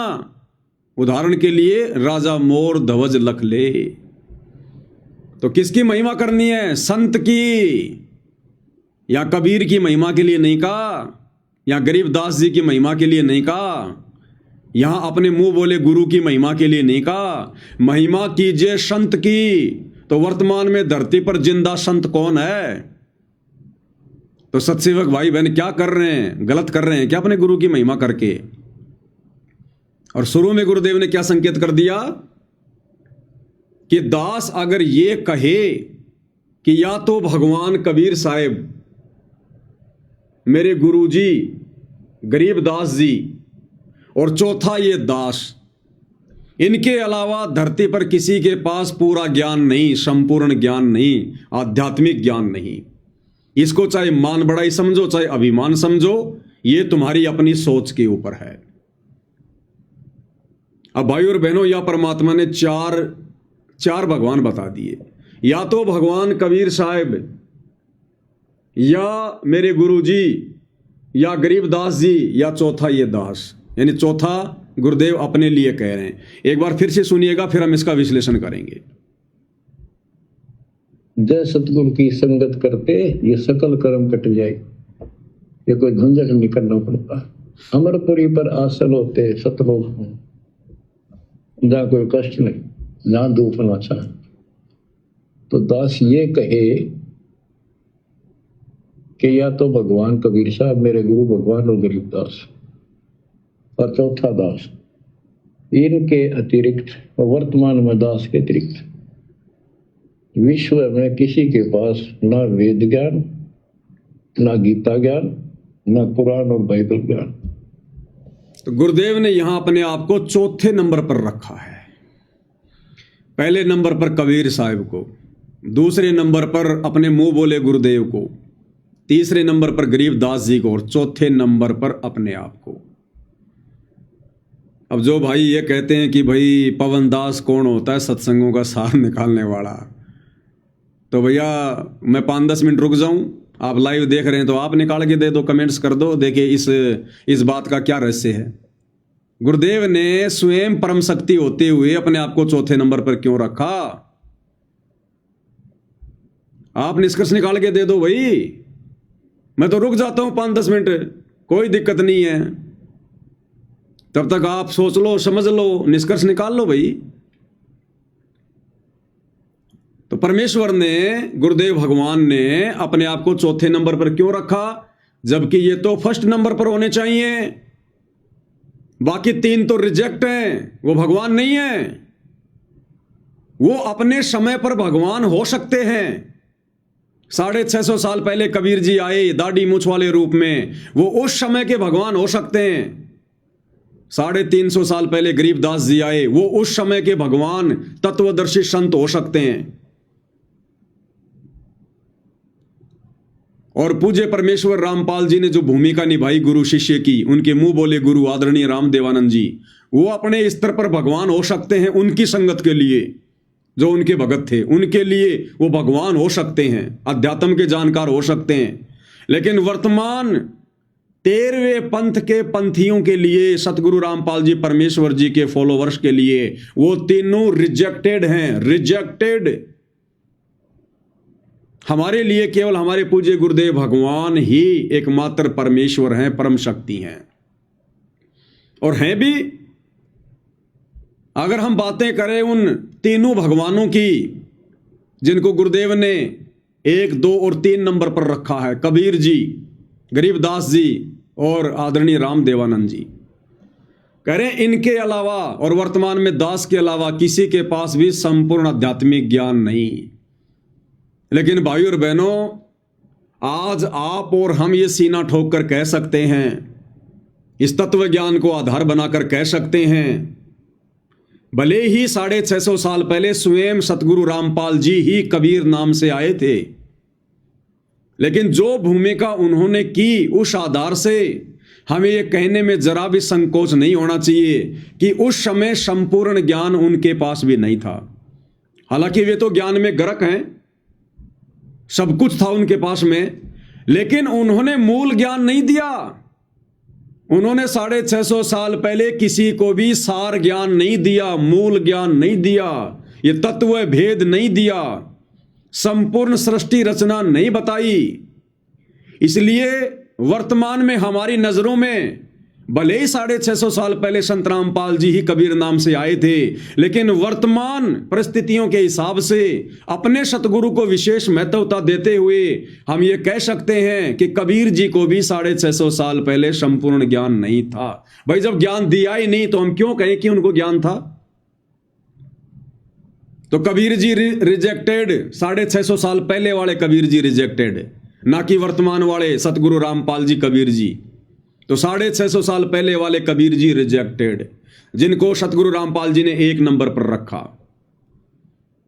अरे उस समय तो कबीर जी खुद कहा करते थे, उनकी वाणी है कि 9 मन सूत उलझिया और ऋषि रहे झकमार, और सतगुरु ऐसा सुलझा देगा उलझे ना दूजी बार। अगर वो ही अपने आप में संपूर्ण सतगुरु होते तो उसी समय सुलझाते थे भाई, उसी समय सुलझा देते इस अध्यात्म ज्ञान को जो उस समय के विद्वान ब्राह्मणों ने, पंडितों ने, आचार्य शंकराचार्यों ने उलझा रखा था। वो सुलझा सकते थे, उनके पास में सब कुछ था, लेकिन उस समय की परिस्थितियों के अनुसार उन्होंने आगामी सतगुरु के ऊपर छोड़ दिया कि भैया मैं अभी इस ज्ञान को पूरा नहीं सुलझाऊंगा। और उन्होंने संकेत कर दिया कि 9 मन सूत उलझिया ऋषि रहे झकमार, और सतगुरु ऐसा सुलझा देगा उलझे ना दूजी बार। तो वो ही सुलझा देते उस समय भाई, सतगुरु पे क्यों छोड़ दिया? तो वो अध्यात्म ज्ञान आज पूरी तरह से जो उलझा हुआ था, किसने सुलझाया भाई? हम भोग की आरती में वाणी पढ़ते हैं, सतगुरु की वाणी है अनमोल, इसे ना समझ सके अनमोल, और साहिब ने भेद दिया सब खोल, अपनी सतलोक राजधानी का। तो सतलोक राजधानी का पूरा भेद आज किसने खोला? सतगुरु रामपाल जी ने। तो वाणी के अनुसार वो साहिब कौन है कि साहिब ने भेद दिया सब खोल, अपनी सतलोक राजधानी का? वो साहिब यानी कबीर परमात्मा सतगुरु रामपाल जी हुए, जिन्होंने आज संपूर्ण अध्यात्म ज्ञान को वेद, कुरान, पुराण, शास्त्रों से प्रमाण दिखा दिखा के खोल दिया। अरे 650 साल पहले तो नहीं खोला था भाई कबीर जी ने। उन्होंने तो सृष्टि रचना भी पूरी नहीं बताई, उन्होंने तो भगवान का नाम भी नहीं बताया, क्योंकि कबीर नाम से तो खुद आए हुए थे। जब कोई पूछता था कि जी परमात्मा कौन है, तो कहते थे सत्य पुरुष है, सत्य पुरुष ने भेजा मेरे को। तो उस समय उन कबीर जी को भी संपूर्ण आध्यात्मिक ज्ञान नहीं था। उस समय की परिस्थितियों के अनुसार उन्होंने नहीं बताया, तो हमारी दृष्टि में नहीं था। तो 1 नंबर के भगवान कबीर जी रिजेक्टेड।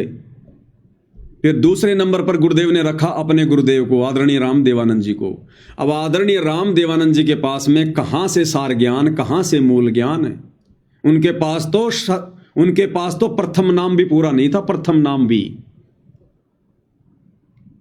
सतगुरु रामपाल जी के मिलने के बाद उनको प्रथम नाम प्राप्त हुआ, फिर शतनाम प्राप्त हुआ 1 सप्ताह के अंदर अंदर। प्रथम नाम और शतनाम आदरणीय राम देवानंद जी को उनके मुंह बोले शिष्य सतगुरु रामपाल जी ने प्रथम नाम और शतनाम दोनों एक साथ दिए, और 1 सप्ताह के अंदर अंदर उनको सार नाम दिया। तो आदरणीय राम देवानंद जी, वो तो आप और हमारी तरह एक जीव हैं। वो तो एक भगत थे, अपनी भक्ति कर रहे थे। वो भगवान थोड़ी थे। लेकिन गुरु को महिमा देनी पड़ती है आप और हमें भक्ति का पाठ समझाने के लिए। तो पूज्य परमेश्वर रामपाल जी ने अपने मुंह बोले गुरु को दूसरे नंबर का भगवान बताया। तो आप और हमारी नजरों में वो दूसरे नंबर के भगवान आदरणीय राम देवानंद जी रिजेक्टेड। तीसरे नंबर का भगवान बताया गरीबदास जी को। तो भाई हमारी नजरों में गरीबदास जी भी पूर्ण परमात्मा नहीं थे।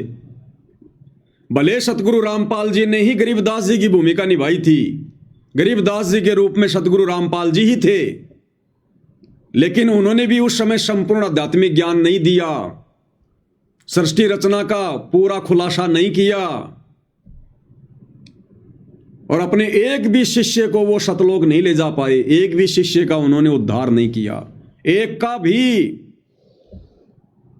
उन्होंने हजारों की संख्या में शिष्य बनाए, और उनके 2 परम भगत थे, संतोष दास और बनखंडी दास। उन दोनों का भी उन्होंने उद्धार नहीं किया, उनका मोक्ष नहीं हुआ। तो हमारी नजरों में गरीबदास जी भी रिजेक्टेड। हमारी नजरों में गरीबदास जी भगवान नहीं है। भले वो भूमिका सतगुरु रामपाल जी ने की, कबीर भगवान ने की, लेकिन हमारी नजरों में वो भगवान नहीं। अरे जब हमारे गुरुदेव भगवान, हमें पता चला गया कि स्वयं परमात्मा है, परमेश्वर है, जगत गुरु है, इनसे बढ़कर कोई ज्ञानी नहीं, कोई ध्यानी नहीं, और उसके बावजूद भी ये झूठी महिमा दे रहे हैं अपने मुंह बोले गुरु को कि वो भगवान है, तो आप और हमें भला क्या शर्म, क्या संशय। आज से पहले कबीर जी ने भिन्न भिन्न रूप बनाकर लीलाएं की और संपूर्ण ज्ञान नहीं दिया, तो हमारी नजरों में वो कहां से भगवान। भगवान तो वो होता है जो संपूर्ण ज्ञान दे, सारा समाधान करे, आत्माओं को सतलोक पहुंचा दे। तो बताओ, कबीर जी ने 64 लाख में से एक को भी सतलोक भेजा क्या? गरीबदास जी ने हजारों में से एक को भी सतलोक भेजा क्या? आदरणीय राम देवानंद जी के 9 लाख शिष्य थे पंजाब में, क्या एक को भी सतलोक भेजा क्या? उन्होंने तो आगे चलकर यह क्लियर कर दिया कि भाई आज के बाद संत रामपाल जी तुम सबका गुरु, मैं किसी का गुरु नहीं, जिसको मोक्ष चाहिए दोबारा से संत रामपाल जी से दीक्षा ले लो। तो काहे के भगवान, भगवान होते तो खुद ना पार कर देते। अब आकर सतगुरु रामपाल जी ने बैन लगा दिया और कह दिया कि मेरे बाद में कोई गुरु नहीं, अब मेरे बाद में कोई शरीर रूप में गुरु नहीं होगा, ये गद्दी परंपरा नहीं चलेगी, केवल डीवीडी से नाम दिया जाएगा, कंप्यूटर से नाम दिया जाएगा, नूरी शरीर से नाम दिया जाएगा। अब परमात्मा ने बिल्कुल स्टॉप लगा दिया कि भैया ये तुम्हारा गुरु सतगुरु रामपाल, ये लास्ट गुरु है, लास्ट भगवान है, इस कलयुग में लास्ट पैगंबर है, ये जो भी है, तुम जो भी इसको समझ सकते हो। अब क्लियर कर दिया और अब उन्होंने आकर सारा भेद खोल दिया। साहिब ने भेद दिया सब खोल अपनी सतलोक राजधानी का। और वो नौमन सूत अध्यात्म वाला जो उलझा हुआ था, जिसके विषय में 650 साल पहले कबीर जी ने कहा था कि सतगुरु ऐसा सुलझा देगा उलझे न दूजी बार, तो आज वो सतगुरु रामपाल जी हैं, जिन्होंने सन 1994 से यह अध्यात्म ज्ञान दे देकर सारे वेदों का खुलासा कर दिया, गीता जी का खुलासा कर दिया। ये सदग्रंथ हमारे लिए पहली बनी हुई थी, पहली कक्षा की पुस्तक बना के छोड़ दी, उंगलियों पर हमारे को ज्ञान रटवा दिया, श्लोक रटवा दिए। आज ब्रह्मा विष्णु महेश भी ज्ञान चर्चा करने आए तो उनको भी मुंह की खा के जानी पड़ेगी। तो ये है वो असली भगवान, ये है असली कबीर। और भैया कबीर जी अगर पूरे गुरु होते, पूरे भगवान होते, तो 650 साल पहले अपने एक शब्द में फिर उन्होंने सतगुरु रामपाल जी के लिए क्यों कहा कि भैया मैं तो सतगुरु रामपाल जी के रूप में आकर तुम सबका उद्धार करूंगा। क्या कहा परमात्मा ने उस शब्द में, ध्यान से सुनिएगा।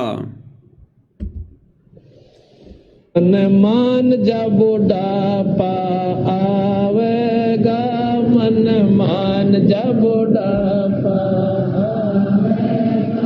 मन मान जा बुढ़ापा आवेगा, मन मान जा बुढ़ापा,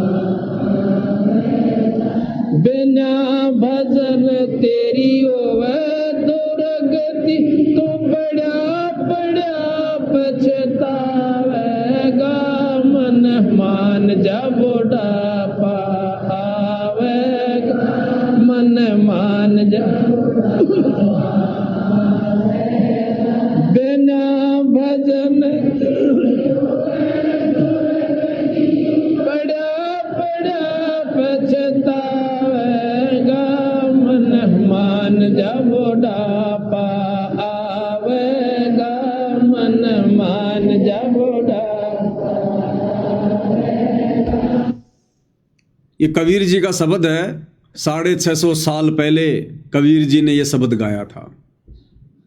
और इसके लास्ट के चौपाई में कबीर जी ने क्या कहा? कबीर जी ने क्लियर कर दिया कि भैया ये संपूर्ण ज्ञान, संपूर्ण आध्यात्मिक ज्ञान, ये नौमन सूत आध्यात्मिक ज्ञान जो इन नकली धर्म गुरुओं ने काल प्रेरणा से उलझा रखा है, यानी भक्ति मार्ग से सबको भ्रमित कर रखा है, क्लियर कर दिया अगली चौपाई में कि वो कौन सुलझाएगा, कब सुलझाएगा, और मैं कबीर कब आऊंगा दोबारा से, और किस नाम से आऊंगा? संत रामपाल जी के नाम से आऊंगा। 650 साल पहले क्लियर लास्ट की चौपाई में अब आप सुनिएगा क्या कह रहे हैं कबीर जी 650 साल पहले। भाई जल्दी ले ले नाम गुरु का, तुझे मनुष्य जन्म मिल जाएगा। कि नादानो, तुम फटाफट जो गुरु रूप में मैं आया हुआ हूं, जल्दी ले ले नाम गुरु का, मेरे से जल्दी जल्दी नाम ले लो, तुम्हें मनुष्य जन्म मिल जाएगा। उस कलयुग की पिछली पीढ़ी तक मैं तुम्हारी बैटरी चार्ज कर दूंगा और तुम्हें बार बार मनुष्य जन्म मिलते रहेंगे। भाई जल्दी ले ले नाम गुरु का, तुझे मनुष्य जन्म मिल जाएगा। और फिर क्या होगा? संत राम पाल तेरा सतगुरु आके तन फिर भक्ति दरड़ावेगा। राम पाल तेरा गुरु आके तन फिर भक्ति दरड़ावेगा। 650 साल पहले कहा था कबीर जी ने। लोग कहते हैं कि रामपाल जी का कहां प्रमाण है, कहां प्रमाण है? सुनिएगा। दी ले लेना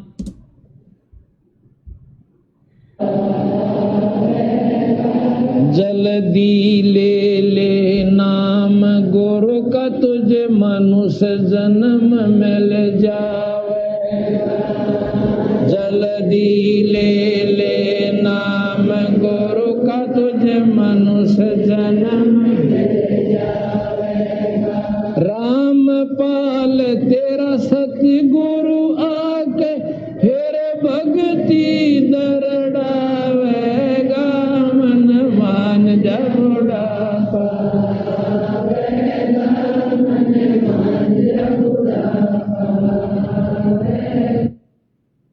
कोई नादान काल प्रेरणा से ये ना सोचे कि भाई नहीं नहीं ये शब्द कबीर जी का नहीं है, ये तो संत रामपाल जी ने बनाया है। तो शब्दों को पकड़िए। इस शब्द में क्या कहा जा रहा है? भाई जल्दी ले ले नाम गुरु का, तुझे मनुष्य जन्म मिल जाएगा। और रामपाल तेरा सतगुरु आके तन फिर भक्ति दरड़ावेगा। अरे अब सतगुरु रामपाल जी के अलावा और कौन सा रामपाल आएगा जो भक्ति दरड़ाएगा?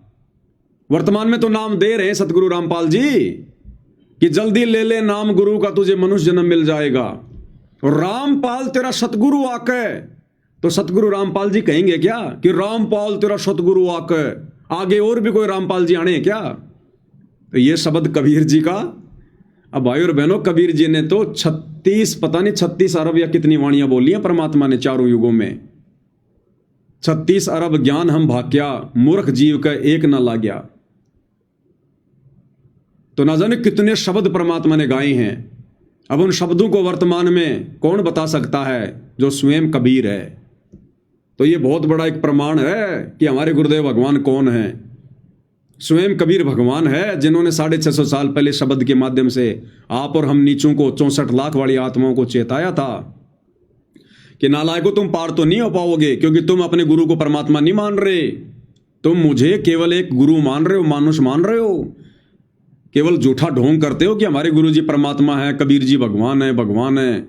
64 लाख की परीक्षा ली थी, सब फेल हो गए। तब परमात्मा ने कहा था, अरे जल्दी ले ले नाम गुरु का, तुझे मनुष्य जन्म मिल जाएगा। कि नालायकों, अब तुम्हारे ऊपर रहम कर देता हूं मैं, क्योंकि भगवान दयालु होते हैं। जो मैं पूत कपूत हूं बहुर पिता को लाज।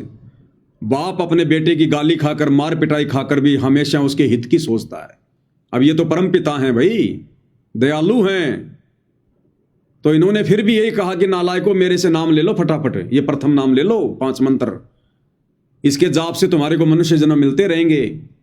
और जब कलयुग की बिजली पीढ़ी आएगी, उस समय रामपाल तेरा सतगुरु आके तन फिर भक्ति दरड़ावेगा। तो कबीर और रामपाल यदि अलग अलग हैं, तो कबीर इतना कमजोर है क्या जो रामपाल जी को भेजना पड़ा भक्ति दरड़ाने के लिए, और 650 साल पहले खुद भक्ति नहीं दरड़ा पाया? तो कबीर जी स्वयं रामपाल जी के रूप में धरती पर वर्तमान में आए हैं। ये आप और हमारा परम सौभाग्य है। और ये सारे प्रमाण, ये सारे सबूत परमात्मा इसलिए साथ संगति के माध्यम से खुलकर सामने रखवा रहे हैं, ताकि अब की बार हम वो गलती करने से बचें जो गलती हम गुरु को मानुष मानकर युगों युगों से करते आ रहे हैं, जिसके अभाव में परमात्मा मिलने के बाद भी हम मोक्ष से वंचित रह जाते हैं। तो भाई और बहनों, बहुत बड़ी दया है, बहुत बड़ी मेहर है पूज्य गुरुदेव भगवान की। असीम छप्पर फाड़ दया कर रखी है गुरुदेव ने सत्सेवक भाई बहनों पर। इस घोर कलयुग में परमात्मा अपनी पहचान करवा के दिन रात अपनी महिमा करवा रहे हैं, तन मन धन से भक्ति करवा रहे हैं परमात्मा। और आज गुरुदेव ने अपने सत्सेवक बच्चों को इस कदर दृढ़ कर दिया है कि ब्रह्मा विष्णु महेश तो क्या, साक्षात काल भी धरती पर आकर डराना चाहे, भयभीत करना चाहे, कितने रूप बनाकर, कैसा ही रूप बनाकर, हम सत्सेवक भाई बहन टस से मस भी नहीं होने वाले, टस से मस भी। और यही दृढ़ता एक दिन भाई और बहनों हमारे को शतलोक में ले जाकर बैठा देगी। तो पूज्य गुरुदेव भगवान के आशीर्वाद से आज की सत्संगति में केवल इतना ही। कल परमेश्वर रजा करेंगे तो फिर सतगुरु महिमा में उपस्थित होंगे। तब तक परमेश्वर हम सबको आज्ञा दे, सद्बुद्धि दे, आशीर्वाद दे, हमारा मार्गदर्शन करे। बंदी छोड़ सतगुरु रामपाल जी परमेश्वर जी की जय हो।